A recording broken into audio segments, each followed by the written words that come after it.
Oknum Kades yang ketahuan selingkuh dengan perempuan bersuami kembali menduduki jabatannya.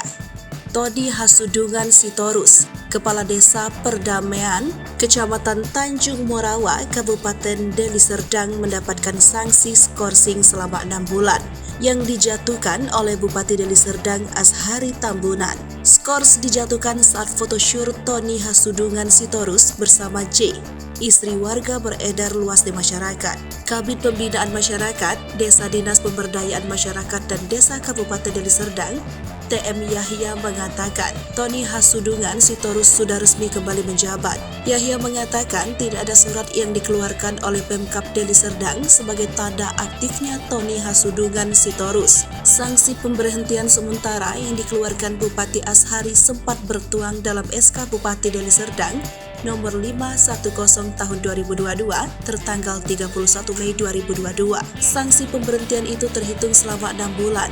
Berlaku sejak ditandatangani Bupati Deli Serdang hingga 30 November 2022.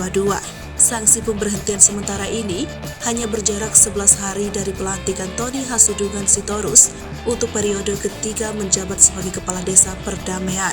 Foto-foto syuri yang mirip dengan Tony bersama selingkuhannya J sempat viral di media sosial beberapa bulan lalu. Fotonya viral setelah pelaksanaan pemilihan Kepala Desa selesai dan THS yang ditetapkan sebagai Kepala Desa terpilih. THS dan J yang sama-sama tinggal di Desa Perdamaian membuat heboh lantaran keduanya sudah sama-sama berkeluarga. Meski berbeda agama, tapi hubungan keduanya ini pun sempat diketahui oleh anak dari J.